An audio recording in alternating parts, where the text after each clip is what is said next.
What is this garbage you're watching? I want to watch the news. Are you making headway at least? This is the news.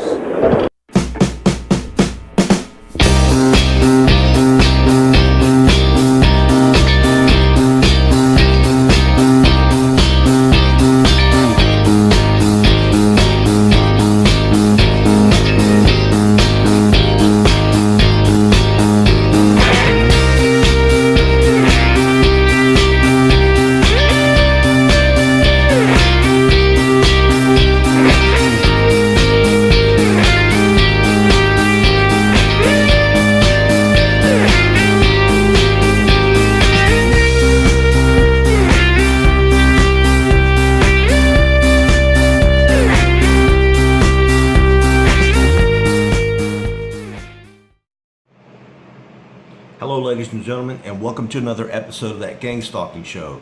My name is Doug, I'm a TI, and I've been one since 2004. Excuse me today for my dictation. I took something from my back earlier. It was a Flexeril, and Flexeril is kind of like an antihistamine. It just dries your mouth out. So if I flub a line here or there, get over it. Okay, about this video. This is proof of organized community harassment. I know from past experience trying to tell people about this, they don't want to hear it. They just simply don't want to hear it.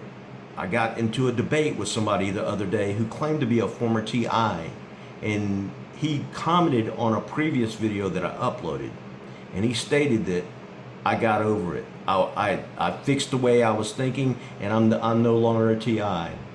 This gentleman evidently had a problem, and he thought he was being harassed, and then somehow or another he willed his mind out of being harassed, and now other people who claim to be targeted individuals are now just the delusional people out there. I debated with this guy back and forth. I sent him videos just like this one, and he would never reply to that when I said, hey dude, here's verifiable proof. Well, he would start a new argument with me. So I ended up banning him from the channel. But the point of the matter is if you're trying to at least get somebody to listen to you about all this, don't get into the V2K and all this other stuff. Just say, hey, look, this is a noise campaign. This is verifiable proof of organized community harassment. Here's the deal. This gentleman in Hubbard, Ohio, wanted to buy a piece of property that was near his property. He put a bid on the table. This guy over here, the property had been in his family since 1922, and he owned half of the property. This guy over here happened to work for the fire department in Hubbard, Ohio. So he called this other guy and said, hey dude, you need to take your bid off the table. That's my property. You don't need to bid on it.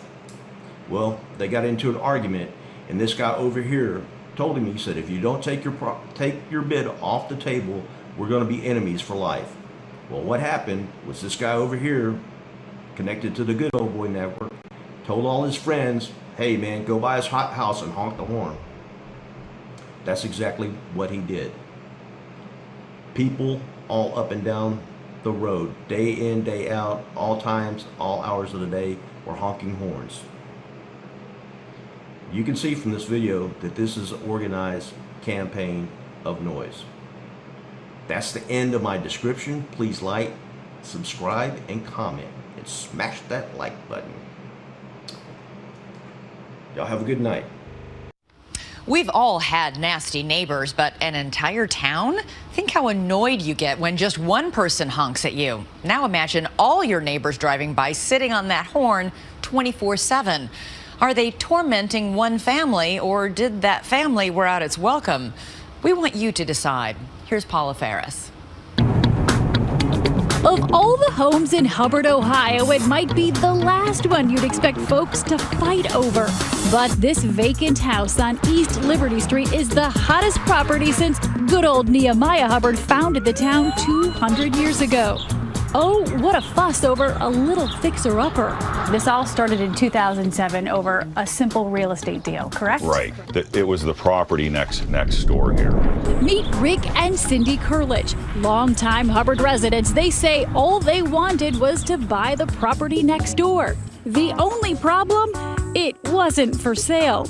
These folks, John and Marlene Clementi, had inherited half the house. The other half was tied up in court.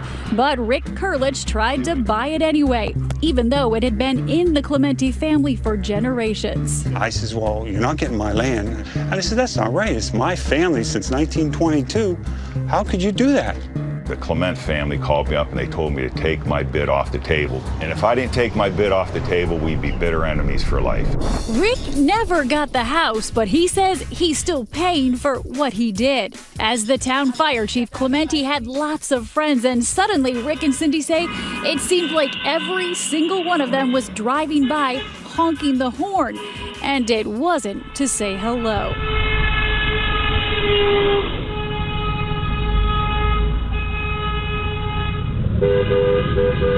The Clement family conspired together to organize a horn-blowing campaign against us. That's really what this is all about. Ask not for whom the horn blows, it blows for Rick and Cindy Kurlich. In the beginning, it was 100 times a day. 100 times a day. 100. So they began planning their payback. Their house now bristles with expensive surveillance cameras. As we were looking them over, just watch what happened. The last camera is down here on the tree. Okay. Oh, somebody just honked their horn. Did you hear that? Yeah, it's never Was that a ending. friendly honk? Probably not. Okay. Rick says his ear is now finely attuned. You can tell an import horn from a domestic horn. Who are these horn blowers? Not just people in the town, but people who work for the town. Firefighters, including some from the department John Clementi ran, and police. Here's one of Hubbard Township's finest, not serving, not protecting, just honking. It's enough to wake the dead. This hearse caught 10 times. And would you look at this? The horn on the bus goes. An education for Hubbard's next generation of horn blowers. Rick and Cindy renamed their dining room the evidence room. Wow. There's more in the basement. There's hundreds and hundreds of photographs and discs and stuff here. You're like a detective. So when did people start blowing the horns? Were you recruiting people, telling them to get this guy out of town? That's what he tells everybody. John says he can explain everything. His son's girlfriend and some of her friends would occasionally blow the horn, but he says that was just their way of saying goodbye. When they would leave the house, the girls would toot the horn just to let them know they're leaving. A little toot? Yeah, Rick says, like this car leaving the Clementi's driveway at 4 in the morning. Does the city of Hubbard have a horn-blowing epidemic? An epidemic? No. We do have a problem in one particular area. We patrolled around town with the police chief, Jim Tafe. At some point, people began blowing horns, but it became clear at another point that on occasion it was used to harass the person that lived there. Kurlich began taking horn blowers to court. He says he got orders of protection against more than a dozen people, and he didn't stop there. He started suing. Somebody beeps, Rick sues. Beep, sue.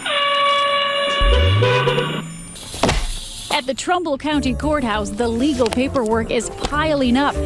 Rick is now suing no fewer than 40 alleged hornblowers, including the Clementis. This isn't my job, and I don't want to do this, and I'm sad that I have to.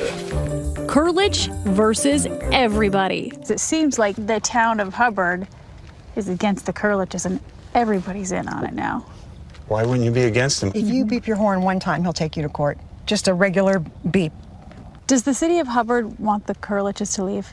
I believe so. Do you think you've made matters worse? We don't know how else to stop it. We knew it was a long shot, but we asked both sides if they would consider mediation. We would love it for it to stop, but how do you get everybody in Hubbard to come to a meeting and say stop? Now there's a thought. Get everybody in Hubbard to come to a meeting. I don't know. Oh yeah, Rick, that's just what we're gonna do. It's the 2020 Barbecue Peace Summit. Yeah, all right. But will the warring parties or anyone else bother to show up?